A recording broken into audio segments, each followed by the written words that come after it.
Hola, bienvenidos a la 35 edición del Festival de Cine de Mar del Plata. Muchas gracias por acompañarnos. En esta oportunidad vamos a conversar con Anelina Tejera, directora de Panquiaco, película que integra la competencia latinoamericana del festival. Hola, Anelina, ¿cómo ¿Qué estás? tal? Hola.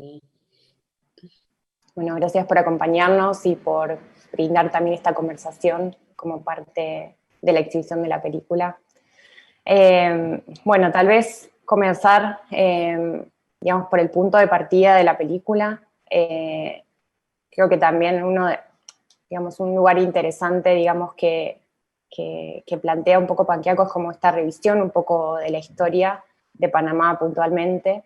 Tal vez desde una perspectiva, digamos, como muy sensible, digamos, pensando como en un relato que hibride un poco, digamos, esos acontecimientos propios que forman parte de la historia, como la conquista, digamos, puntualmente del territorio, este relato de Panquiaco, y la posibilidad como de despejarlo con un personaje contemporáneo como es Ebaldo. Entonces me interesaba un poco indagar cómo fueron apareciendo esos materiales, ¿no? Como que la película también se me hace una película muy de trabajo con materiales, ¿no? Cómo fue un poco ese proceso de escribir, ¿no? O como de idear Panquiaco. Mm.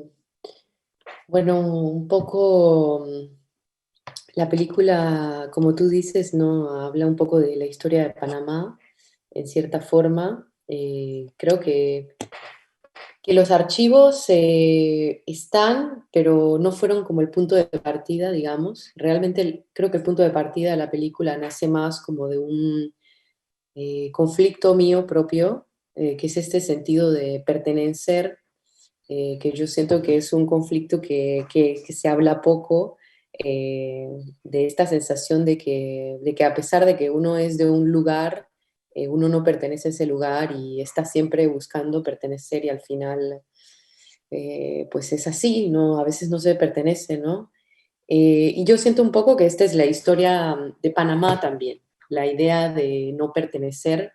Nosotros, pues Panamá, siempre lo digo cuando hablo como del antecedente de la película, que Panamá es geográficamente ni siquiera se puede describir, es un accidente geográfico, pero también es una isla porque debajo conecta los dos mares, ¿no? Es un lugar que divide el Atlántico del Pacífico, que en la colonización pues fue un puerto muy importante de paso y es lo que ahora es el Canal de Panamá, ¿no? Que es esta ruta que conecta los continentes.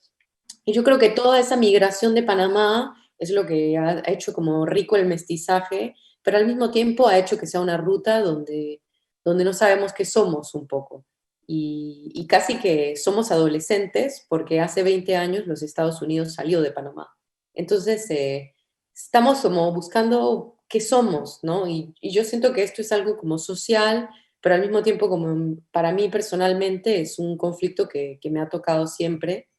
Y justamente cuando vine a vivir a Europa, empecé como a dialogar más con este conflicto, y aparece esta figura de Panquiaco que siempre estuvo como en mi historia de adolescente en la escuela, donde no nos enseñaban historia indígena, donde no se hablaba sobre la mitología indígena, y estaba esta figura de Panquiaco, de la cual si uno pone en Wikipedia, pues no aparece mucho, es casi que nula en los relatos occidentales, y se conocen algunas canciones indígenas que hablan de él, ¿no? Sin embargo, es la figura que realmente da el descubrimiento del Mar del Sur, y no se habla de ella, ¿no? Se habla de Balboa, ¿no? Entonces, esta idea de tener estos líderes o estos héroes también impuestos, híbridos de no una identidad, era lo que a mí me interesaba, ¿no? La historia de Panquiaco.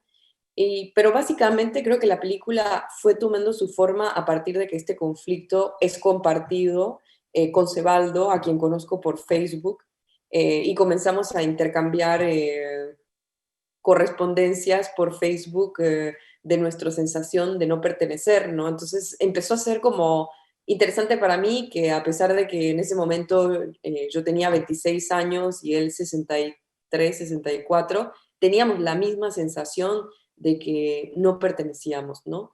Entonces eso hizo como que la película, a mí me gusta llamarlo como un performance un poco, porque, porque digamos que el escenario o mismo así el utilizar archivos, el utilizar una historia que en principio es una historia occidental, pero también es una historia que dentro de la película y dentro de los relatos indígenas fue modificada, fue ficcionada. Sin embargo, de eso, todos los conflictos son documentales. O sea, el conflicto de Cebaldo es documental, el conflicto del chamán es documental para mí, mi propio conflicto. Sin embargo, le ponemos un escenario de ficción que para mí es como da igual un poco qué es, porque al final es como qué es lo que puede sentirse, ¿no? Eh, por eso creo que para mí jugar con el performance es interesante.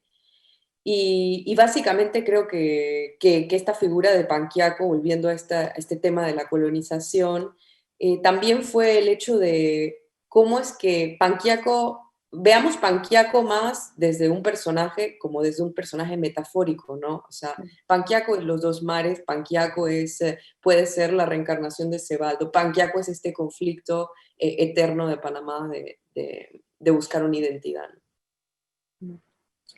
Sí, es un poco lo que comentás en relación a esta idea como de la identidad, bueno, que está siempre, ¿no? Esta pregunta como de a dónde pertenezco, ¿no? Como que en algún momento un poco el regreso de Cebaldo plantea, digamos, o en esa búsqueda, ¿no? Como de ese pasado al que intenta volver, que es un pasado tal vez imposible, y como esa idea de no pertenecer, y en ese relato con el chamán, ¿no? Donde en un momento hablan de que lo que había deseado tal vez ya no existe más.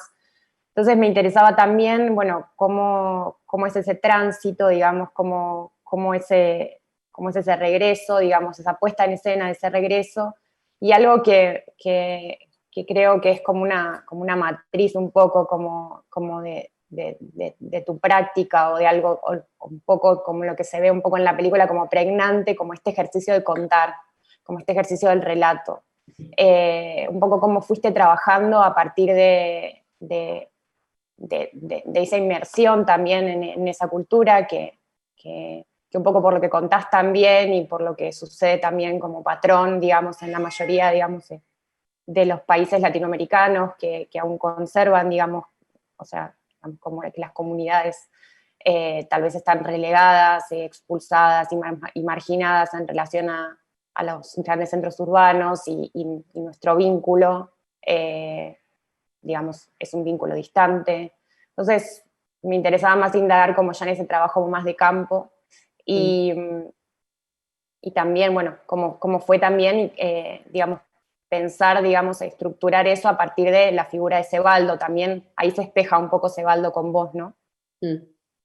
Sí, yo creo que el trabajo, tú me preguntas, el trabajo de campo y trabajar con la comunidad, yo creo que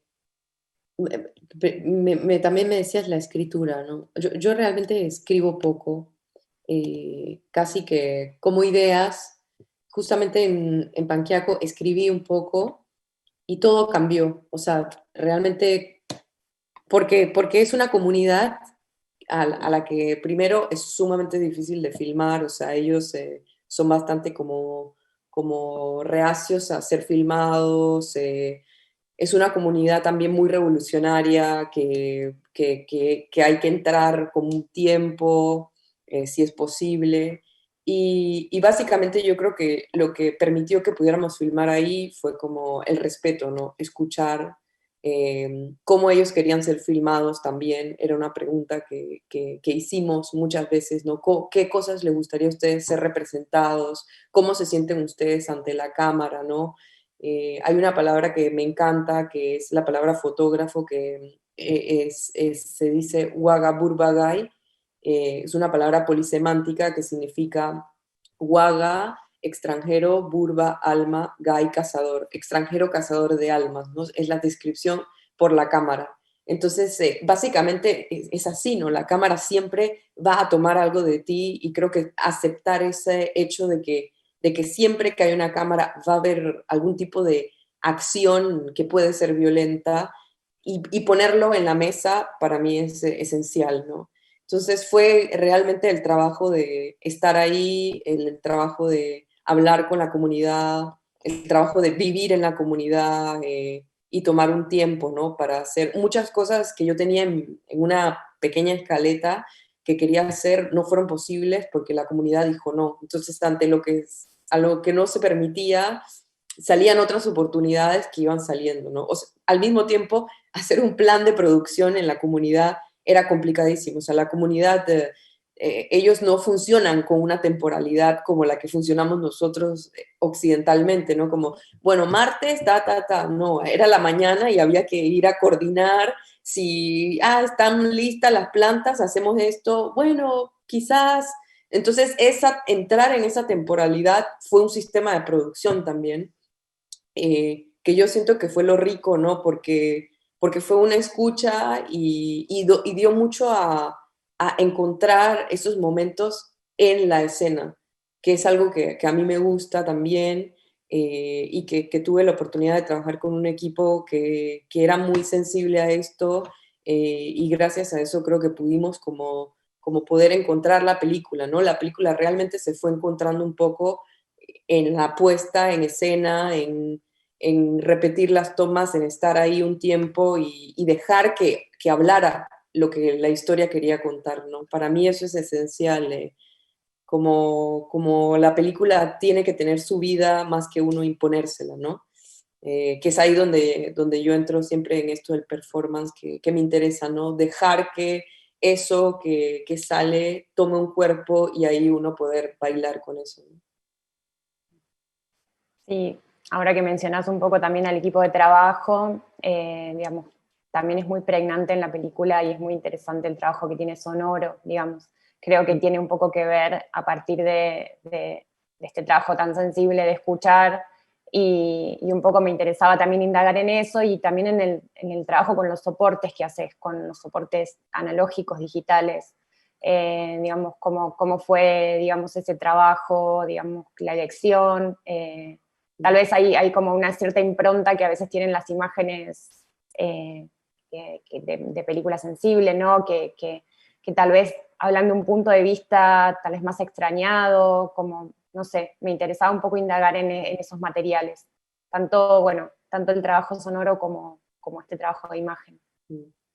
Sí, el sonido, a mí me gusta mucho trabajar el sonido. Bueno, ahora no tenemos salas de cine, pero realmente la pantalla es esto y el sonido es esto, ¿no? O sea, no es la misma dimensión. El sonido también es algo que entra por otro lugar y a mí eso me interesa, ¿no? Como cómo puede ser disruptivo, cómo puede generar distintas emociones. Es como una práctica que me gustaría explorar más. Creo que Panquiaco fue como un inicio para entrar en esa exploración de cómo el sonido tiene su narrativa sensorial de contradicciones, ¿no? Nosotros trabajamos desde el rodaje, pensamos el sonido, hicimos rodaje solo de sonido, eh, fue un trabajo que hice con Juan Camilo Martínez, que fue el director de sonido de Colombia, y después la postproducción la hicimos en Portugal con Wala Collective y ambos trabajos fueron de personas muy sensitivas también al sonido. Y básicamente también hay algo que a mí me interesaba del sonido, que es que esta cultura, ellos todo lo hacen a partir de cantar.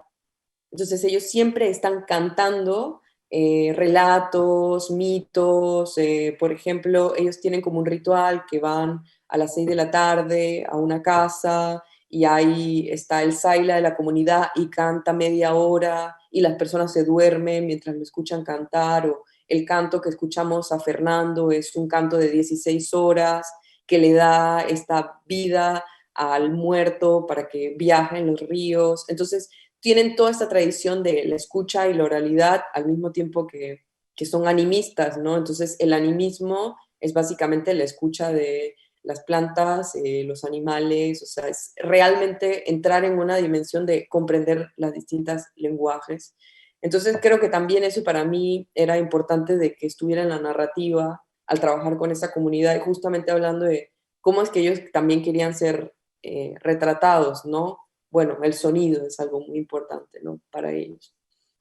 Y con relación al material de archivo, bueno, realmente fue filmado, no es material de archivo. El 16 milímetros, que es la primera parte, y el prólogo, y después el tercer capítulo, hay una parte en 16 milímetros, es el camino del Atlántico al Pacífico, que lo hicimos en 16 milímetros. Y ahí se encuentra una comunidad indígena en Verá, con la que trabajamos también. El Super 8 básicamente fueron dentro del trabajo que hice con Cebaldo cuando pensábamos la película. Él me contó ciertas memorias que él tenía de su infancia que decidimos hacer en 8 milímetros, que eran memorias compartidas un poco. Por ejemplo, está el baño del niño cuando lo bañan, y esta memoria era una memoria que los dos teníamos de la infancia. Entonces, como que también se mezcló un poco ahí los dos universos, ¿no? Y fue una decisión hacerla en 8 milímetros. Y el digital es, digamos que el presente, ¿no? Un poco. Fue la idea de la utilización de los formatos. Y bueno, hablar también, dije, de Juan Camilo, Mateo Guzmán, el director de fotografía, también un gran fotógrafo con el que pude trabajar. Sí, es muy, muy interesante cómo esos soportes le imprimen, digamos, como también como que juegan un poco con el punto de vista y además también a veces la no correspondencia sonora o no una correspondencia tan directa también operan, ¿no? Como en ese extrañamiento y le dan otras capas, como ese relato también. Algo que un poco no sé si mencionaste, pero puntualmente me interesaba preguntarte, que tiene que ver un poco también con esta representación de estos relatos. Y bueno, hay como una escena que me parece muy curiosa, que digamos anteriormente vemos unas pinturas también en un lugar abandonado, que también hay como una representación a partir histórica un poco de eso, y luego este conflicto, ¿no? Que se representa, ¿no? Donde aparecen estas banderas españolas y digamos, como una especie de celebración, ¿no? De la revolución. Me interesaba un poco indagar sobre esa escena que me pareció bastante particular y un poco cómo se integra, digamos, al relato. Sí, esa es un poco como que este relato de Panquiaco viene y va, ¿no? Como empieza, ¿no? Un poco con esta leyenda de que era el mar antes, ¿no? Según los Kogis. Aparece después a partir de este mapa que es diseñado por indígenas, ¿no? Que también es interesante. Aparece ahí cuando viajamos de Portugal a Panamá. Aparece en ese momento, creo que lo colectivo, ¿no? En ese momento de las pinturas, ¿no? Que es como una resonancia a que este ser contemporáneo que vive en Portugal y vuelve a Panamá, quizás también es una reencarnación o tiene algo relacionado a esta alma de este ser que habita en el mar, Panquiaco.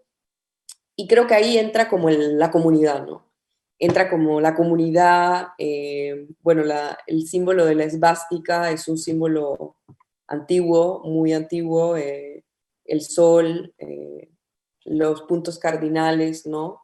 Yo creo que es interesante porque es un símbolo que se fue apropiado, ¿no? Por esta Segunda Guerra Mundial. Sin embargo, tiene una historia muy lejana, ¿no? Entonces, esa apropiación o ese símbolo dentro de una bandera como que también creo que es interesante poder analizarlo desde cómo ellos toman estos símbolos, pero desde otra posición, ¿no? Quizás desde la posición que nosotros como occidentales la podemos ver, ¿no? Sin embargo, es una revolución la que celebra. Entonces es una revolución del sol, es una revolución de cómo este pueblo es uno de los únicos pueblos casi que tiene autonomía sobre su territorio, gracias a que lucharon con todo este movimiento colonialista, ¿no? Eh, y ahí para mí es esencial conocer esta comunidad, porque es de donde viene Cebaldo, y al mismo tiempo él es y no es, no entendemos muy bien cómo se siente él dentro de todo esto. Y creo que es ahí este punto de esta relación de Panamá que hablábamos antes, que para mí es interesante no darle una o es esto o esto, ¿no? Es una hibridación, es que a veces somos oscuridad y somos luz, ¿no? Y creo que este año nos ha enseñado eso, que cada cosa compleja tiene un proceso de transformación, el yin y el yang, la integración, no sé, esta hibridación de un conflicto que no tiene solución y posiblemente un conflicto que continuará y seguirá desarrollándose, era interesante para mí, ¿no? Dentro de pensar Cebaldo en esta fiesta tan autóctona y revolucionaria. ¿En dónde sucede esa fiesta y en qué momento? Esto sucede en Cunayala, es la fiesta de la revolución en el año 1925. Los indígenas Dule se confrontan con la policía de Panamá y al confrontarse con la policía de Panamá hacen como una revolución y logran la autonomía de su territorio, ¿no? Entonces, esto se hace todos los febreros el mes de febrero, ¿no? Y además de esa celebración se hace una chicha, que es una chicha tradicional donde toda la comunidad va al campo, busca la caña, toda la comunidad trabaja por 15 días para hacer una chicha y hacer la celebración. Bueno, y finalmente también me interesaba conversar un poco, bueno, cómo fue como un poco toda esta disposición, más allá de que, bueno, que hay una línea tal vez, digamos, que en el relato de Cebaldo, digamos, como más visible, que va llevando un poco la narración, pero también me interesaba un poco más a conversar sobre ese proceso como de montaje de estos materiales, si interesaba como compartir un poco también cómo fue ponerlos en conversación, ¿no? También. Los materiales, dices, Digamos los registros que forman parte un poco más bueno, del propio retrato de Cebaldo y luego, digamos, estos otros materiales que vos ya habías generado también en Super 8, digamos, sí, fue, bueno, un montaje largo, bastante largo. Yo creo que sí, fue un montaje. eh, Muchas cosas fueron logradas, ¿no? En el rodaje. Se hicieron 3 rodajes en momentos diferentes. Primero se filma la comunidad, donde vivimos casi mes y medio. Eh, Después se filma todo este tema del 16 milímetros y después en Portugal, ¿no? Entonces, también creo que fue interesante pensar Portugal después, y fue un poco ese proceso de montaje que ayudó. Por ejemplo, es algo que a mí me gustaría trabajar más, ¿no? Poder como tener rodajes más largos con montajes interrumpidos, ¿no? Porque también al momento de trabajar mucho con improvisación, lo vas descubriendo, ¿no? En el camino. Yo creo que la combinación de estos materiales estaba desde la concepción antes de hacer la película, eh, pero justamente yo creo que la concepción de todo esto era también que muchos materiales fueron creados o fueron pensados junto a Cebaldo. Muchas cosas de la película yo las pensé junto a él, y eso hizo que los materiales entraran dentro de su relato también, ¿no? En cierta forma, él no era como un actor o el personaje, sino también es parte de la creación de cómo vamos a entrar dentro de este universo de él mismo y de su comunidad, ¿no? Mm. Bueno, Ana Elena, te agradecemos mucho la generosidad, digamos, no solamente de participar de esta instancia de conversación, sino también de alguna forma de brindarnos de forma, digamos, tan generosa y exhaustiva como fue el proceso de la película, que se presiente uno cuando la ve ya como algo muy rico detrás. Bueno, te agradecemos nuevamente por compartir la película con nosotros en el festival y bueno, mucha suerte en tus próximas películas. Gracias, muchas gracias a ustedes, gracias además por dar todo, por hacer el festival, sea como sea. Es un festival importante para el cine latinoamericano, así que gracias por eso. Bueno, muchas gracias.